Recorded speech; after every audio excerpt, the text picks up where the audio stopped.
Swell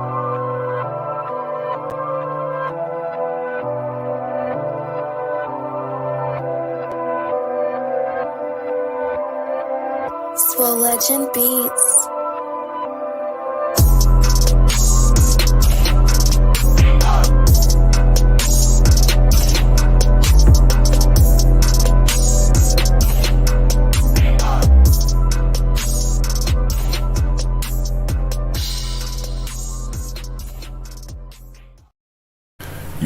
Yo, what's good out there, everybody, man? Welcome back once again to the Cook Up Podcast with your boy, Marcus Swole Legend.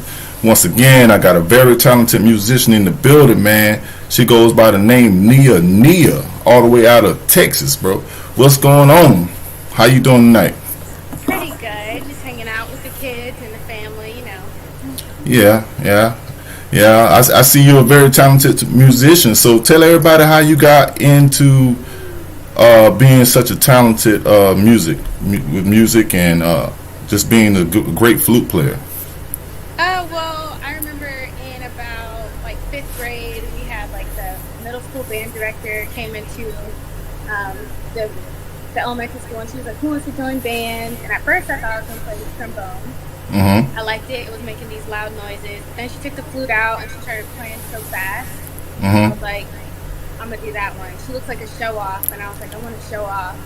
So I was like, I'm choosing that one. So I chose flute, and then the rest pretty much wrote itself. Played a lot of flute since then. Okay. So I see it took you places. So tell everybody out there where have you been and what have you been doing since you became such an accomplished flute player? Well, in high school, I went to like a very big marching band high school, so we always did marching band competitions, and then in high school I did like the national honor band and stuff like that. And I went to a small school in Oklahoma for my first 2 years of college when I first started studying music. And when I was there, I ended up going to South America, Colombia, South America, to perform some flute with one of my professors. One day she was like, "Well, I'm going to go do a gig in South America," and I said, "Can I go?" She was just like, "Sure." I think she like half believed I was like down for it. And then the next day I showed her my ticket, and she's like, "All right, I'll get some music for both of us to play while we're down there." So then I went there, and then a couple of years later I did a music festival in Italy, and that was really nice. We were there for like a little over 2 weeks or something like that. Played flute, classical flute, and then I studied music, classical flute here in Texas as well, at Texas. And just been studying classical flute for the most part. And recently, I kind of like opened up my desires. Realized, like when I was a little girl, I only listened to like popular. I was obsessed with like Britney Spears. And for some reason, I was like, Britney Spears doesn't play the flute, but I imagine if Britney Spears played the flute, she'd be a bit like me. So that's why I tried to bring that energy into like the pop star. Yeah, you definitely got a wide range of skill sets with the flute. Yeah. So let's back it up a little bit. So what part of South America did you go to perform? So we went to Colombia. Went to basically just Colombia, and we were specifically in La Ceja, which means like the eyebrow. I don't know, but that's what it's called. And we played with like an orchestra there, and then we did like a smaller concert with where we played like duets and stuff like that. So I did that with my professor. Okay. So how was that experience? Was it exciting, or did you learn some new things while you were doing it, or how did that work out? Yeah, I learned a lot. I learned a lot about sitting in ensembles I hadn't been a part of before. And then I also learned a lot about the culture. I was like, I never drank coffee before then. Like, I was like that college student that never drank coffee. But then when I was there, like, every time we went somewhere, everybody was offering us coffee. So I was like, it was like rude to turn it down. So I started drinking coffee. I always say, like, people were like, what did you get from that trip? Ever since then, I love coffee. So, that's like one of their staple crops down there. That's how they make their money. They sell coffee down there. It's a very homey thing. It's like a way like you share experiences through music, but also through beverages. So they were always offering me like juice and coffee and water. So drink a lot of coffee. Oh, that's cool. That's cool. Yeah. Dope experience. Yeah. So, tell me about Italy. What was your experiences in Italy? It was wasn't the same because I was like more of a structured trip. So it was a festival, and started off with my professor. Same professor. She was going to be working there, so she was like, you guys, she told all her students to apply to this festival. So we applied to the festival, and obviously, we ended up, me and some of my friends and peers ended up going there. And basically what happened is like we would have a prepared solo, and then we had prepared like chamber work that we did while we were there. And I'm gonna be honest, at this point in like my musical career, I think I wasn't very confident enough to show up prepared. 100% honest. So I remember like being there and being really embarrassed by like my lack of preparation. But I think it was a very defining part of my career for me though, because I ended up, I noticed how much time it was like that point in time when I realized how much I enjoyed like practicing and working, because I was seeing a lot of my peers and colleagues and stuff like, not practice, which is cool. We're in a different country, we don't have to practice, but I think it showed me something about myself. I was like, oh, I like really enjoy this, I wanted to play my flute even though I was like in a foreign country, and so that was like what was defining about that trip for me, was just realizing that like, oh, I can do this, like I enjoyed it. Right. You've done a lot more than most that I've met and spoken to with their music careers and stuff like that. And I see now you teach flute. So yeah. how is that experience coming for you with being a teacher? How does that feel being on the other side? In a lot of ways, it feels really good. I enjoy that the majority of like my income and my work comes from teaching flute and stuff like that. One of the stories about it is like I have students of all ages. Like one of my students is like 6, and then I have another student who's like 7. And so like just having a wide range of students is so exciting and it's so fun. It's just really fresh, and sometimes like surprisingly, also like my 7-year-old, he's incredibly inspiring because I feel at the age of 70, I think I might have been like, I'm done with it. Like I've learned so much, but she comes to the practice, she's really excited, and she's like excited about also like impressing her friends, which I think is a little bit of like the Britney Spears experience I was talking about, right? So like I want to be a show off, and I love the fact that like I have a student who's 70 who's still willing to show herself off and like willing to impress herself and impress her friends. You know what I mean? Yeah. It could be like a bucket list thing for Exactly.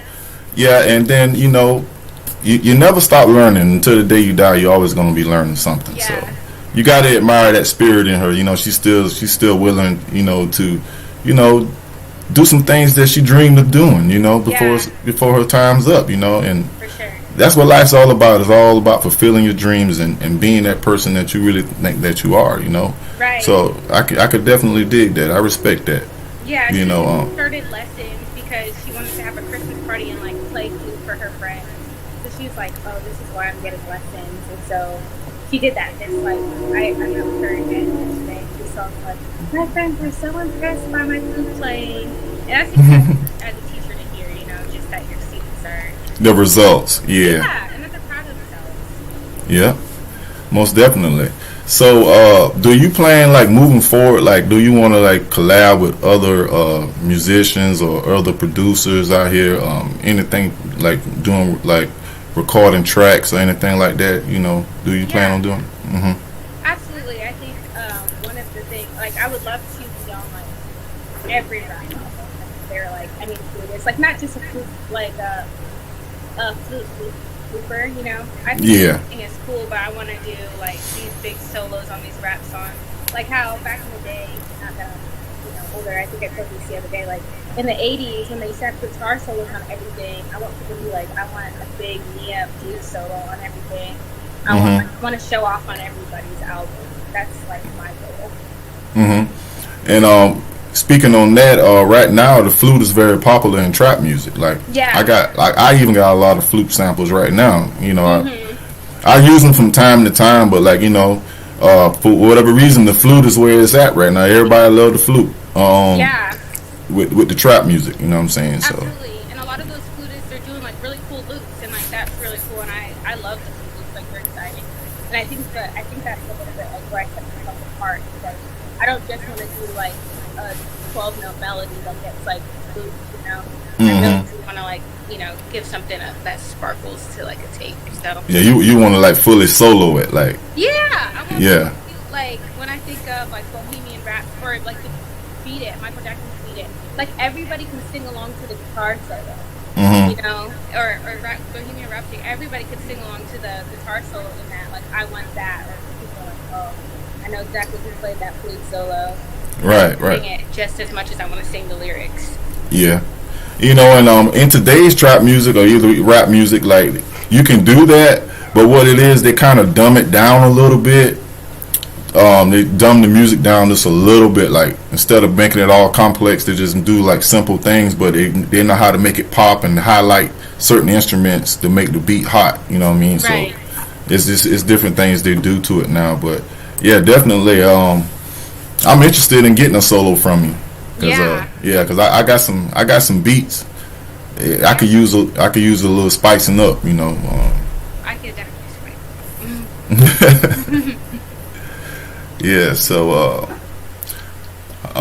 what I want to say to you, yeah. So, I'm looking to do some things here later on this year. I'm gonna be doing some traveling. To various parts of the country, doing some music with some people, and we're looking at setting up another podcast in Houston, Texas. Okay. Yeah, it's an idea right now. We still trying to work out the blueprint of it, how we gonna do it. So I'm just looking to have some good people on the team that want to work and is serious about the platform and the music that we doing and everything like that. You know, so. I'm going to be doing some recruiting here real soon, and get some new people in here to get some of this stuff done because I can't do it all by myself. You know, the platform is growing, the people are getting better. I'm constantly around like-minded people that's similar to me. You know, we got similar backgrounds, stuff like that. So, you know, if you're interested, if I'm ever in Texas, come through. We can get some stuff done. We do some tracks. We can do some more podcasts. We can chop it up. You know, just let me know. Yeah, and as always, you know, I enjoy having guests like you on my show. Thanks for having me. Nah, no problem. And you know, just keep your ear to the ground. We'll see what happens, man. You know, we definitely gonna get it in real soon. It's one of my shorter interviews. I'm looking at the time. I'm like, dang, we done covered everything just that quick. Usually, man, I'd be on here like 30, 40 minutes just talking, you know, but that was long-winded too. Like I was getting long. Yeah, I saw that. You was knocking it out. I'm like, I ain't gonna get a chance to say nothing. She's gonna tell it all before I even ask the question. No, I can talk. Yeah, I see that.